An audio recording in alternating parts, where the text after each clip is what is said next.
नमस्ते, आदाब, सत श्री अकाल, हेलो फ्रेंड्स।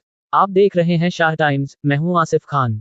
आज का मुद्दा सिर्फ एक जंग नहीं है, बल्कि एक ऐसा जियोपॉलिटिकल टकराव है जो बॉर्डर्स से निकलकर आपकी जेब तक पहुंच चुका है।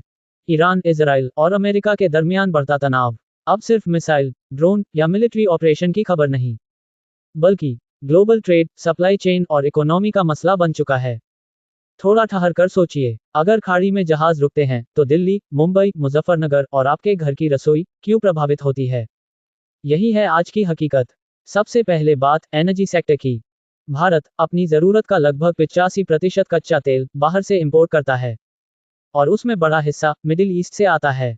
अब जब होर्मुज़ स्ट्रेट जैसे अहम रूट पर टेंशन बढ़ती है, तो सिर्फ सप्लाई नहीं रुकती, बल्कि डर, अनिश्चितता और रिस्क प्रीमियम जुड़ जाता है।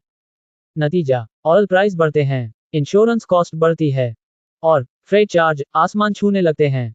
और फिर पेट्रोल महंगा, डीजल महंगा, गैस सिलेंडर महंगा, यानी जंग सीधे आपकी जेब पर असर डालती है, बिना एक भी गोली आपके शहर में चले।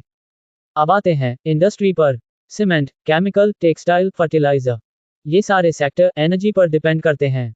जब इनकी इनपुट कॉस्ट बढ़ती है, तो कंपनियों के पास दो ही रास्ते होते हैं, या तो प्रोडक्ट महंगा करो या अपना प्रॉफिट कम करो। दोनों ही सूरतों में इकोनॉमिक ग्रोथ स्लो डाउन होती है। और यही एक बड़ा सवाल खड़ा होता है, क्या भारत अभी भी एनर्जी डिपेंडेंसी के जाल में फंसा हुआ है, या कोई लॉन्ग टर्म स्ट्रैटेजी तैयार है? अब बात खेती और खाद की। किसान देश की रीढ़ है, लेकिन उसकी रीढ़ भी ग्लोबल मार्केट से जुड़ी हुई है। यूरिया, डीएपी और दूसरे फर्टिलाइजर ज्यादातर बाहर से आते हैं। अगर इनकी सप्लाई में देरी हो या कीमत बढ़ जाए, तो खेती की लागत बढ़ती है। और फिर सब्जी महंगी, दाल महंगी, अनाज महंगा, सरकार सब्सिडी बढ़ाती है और फिस्कल प्रेशर बढ़ता है, यानी खेत से लेकर थाली तक। जंग का असर साफ दिखाई देता है। अब निर्यात की तस्वीर। भारत चावल, चाय, फल, सब्जी, टेक्सटाइल दुनिया भर में भेजता है, खासकर मिडिल ईस्ट, अफ्रीका और यूरोप। लेकिन जब जहाज देर से पहुंचते हैं, जब फ्रेट 30-40% तक बढ़ जाता है, जब पेमेंट रिस्क बढ़ता है, तो एक्सपोर्टर क्या करे? या तो कीमत बढ़ाए, जिससे ऑर्डर कम हो जाएं, या अपना मार्जिन घटाए, जिससे बिजनेस कमजोर हो जाए। छोटे एक्सपोर्टर जो पहले 100 कंटेनर भेजते थे, अब 60.70 पर आ गए हैं। ये सिर्फ आंकड़े नहीं, ये रोजगार की कहानी है। अब सबसे अहम हिस्सा लॉजिस्टिक्स। रेड सी और स्वेज कैनाल ग्लोबल ट्रेड की लाइफलाइन माने जाते हैं, लेकिन जब खतरा बढ़ता है, तो जहाज लंबा रास्ता लेते हैं, केप ऑफ गुड होप के जरिए। नतीजा, डिलीवरी टाइम 7 से 15 दिन बढ़ जाता है, कॉस्ट 20 से 40% बढ़ जाती है, और खासकर फल सब्जी जैसे जल्दी खराब होने वाले सामान जो टाइम पर न पहुंचे, तो पूरा नुकसान, यानी रास्ता लंबा नहीं, नुकसान गहरा हो जाता है। अब एक दिलचस्प लेकिन जरूरी सवाल, क्या हर संकट सिर्फ नुकसान ही लाता है? जवाब इतना सीधा नहीं है।